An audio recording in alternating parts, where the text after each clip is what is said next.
Henry Fonda always made a good hobo. With his cap drawn down and a tethered jacket, you know, and the stick with his kerchief with what few possessions he had tied at the end of the stick. And Anderson chronicles in here all kinds of interesting things. I'll just give you a smattering of his chapter topics, if I can find him here. He writes about, just a second here. Why do men leave home? Is one chapter. The hobo and the tramp, the sex life of the homeless man, the intellectual life of the hobo, the soapbox in the open forum, and on and on and on. What I find so amazingly contemporary, 85 years after this book was written, is that while today our language is always that of the homeless, homeless individuals, homeless families, the mentally ill who are homeless, but I swear to goodness that if you go through Nels Anderson's classic work, and every time he writes about the hobo, you just exchange the word hobo for homeless, you would have a remarkably contemporary account of the condition of homelessness today. Now, in the 1960s, a cultural anthropologist by the name of Elliot Lebo had to do, at George Washington University, he had to do his dissertation too. And so Lebo chose as a subject a group of homeless men that he called, by the kind of quaint 60s title, Negro Street Corner Men. Elliot Lebo basically just hanged out with a guy named Tally and Tally's friends. Now these were all African-American guys. So this is, first of all, a kind of interesting, you know, here's this shorter, white, Jewish kid from George Washington University hanging out with these black dudes who are homeless in one of Washington's ghettos. And what Lebo would do is he would hang with Tally and his friends all day long. And he'd shoot pool with them, he'd smoke dope with them, he'd drink with them, and he'd talk to them about the children that they maybe had abandoned, and their wives or girlfriends that they were no longer faithful with or to, about how they had disappointed their parents and so forth. And he really chronicled the lives of these men in just a remarkably heartfelt way, in a very human way. It's just, in the end, what Lebo was able to produce was a field ethnography that is probably looked at. This is what we would call participant observation. It was a field ethnography that I think in the fields of anthropology and sociology is probably the finest thing done in the 20th century. But I want to share just one little brief passage with you.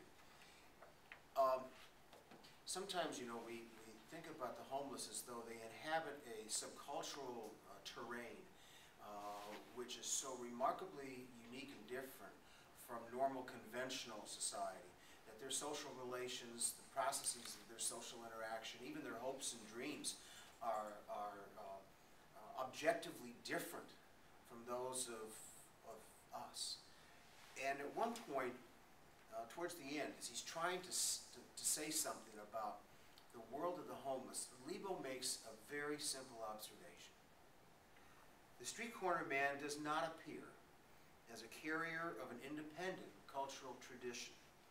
His behavior appears not so much as a way of realizing the distinctive goals and values of his own subculture or of conforming to its models, but rather as his way of trying to achieve many of the goals and values of the larger society, of failing to do this, and of concealing his failure from others and from himself as best he can. Elliot Lebo was a remarkable person. You want me to just share that with you again? Yes. I've lost my bookmark here. You have to recite it from memory.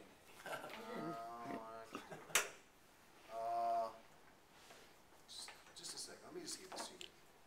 Street corner man does not appear as a carrier of an independent cultural tradition. His behavior appears not so much as a way of realizing the distinctive goals and values of his own subculture or of conforming to its models, but rather as his way of trying to achieve many of the goals and values of the larger society, of failing to do this, and of concealing his failure from others and from himself as best he can. And I think in some way here, Lebo is trying to anchor the homeless person in a homed society.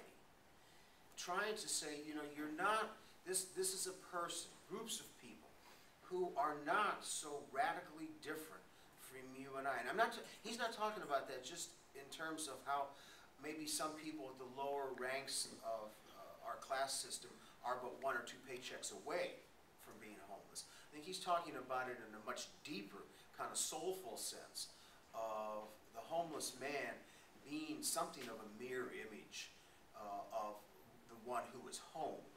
Okay? Let me tell you what Elliot Lebo did, because his story is so significant. 30 years after he wrote Tally's Corner,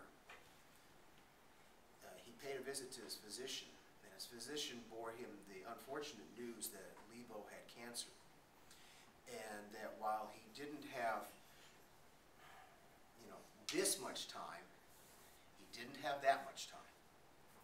He wasn't going to die immediately, but he maybe wasn't going to have quite the longevity that he and we would all hope for. So he was faced with this issue of what do I do with the months, a couple of years maybe, that I have left. So what did he do? He went to work in Washington, D.C. at 2 homeless shelters for women. And that's how he decided to spend his time, and he wrote his second and last book, this having been his first. And his last book was called Tell Them Who I Am, The Lives of Homeless Women. It appeared about a year before his death in the mid-1990s. The title of the book is derived from a conversation he had with one of the women at the homeless shelter. And they knew, of course, because he's writing all these notes. He's doing all these interviews with these homeless women. And he asked her, you know, what do you want to say? And what do you want to tell the readers? And she said, just tell them who I am. Once again, kind of getting back to this, tell them that I am a real person with real, you know, flesh and blood feelings. And I think by not stating it, also saying, and I'm also much like your reader. There was one other very important work that appeared in the end of the 1990s. It's about a decade old now, by a sociologist named Rob Rosenthal. And Santa Barbara, California, if you've ever been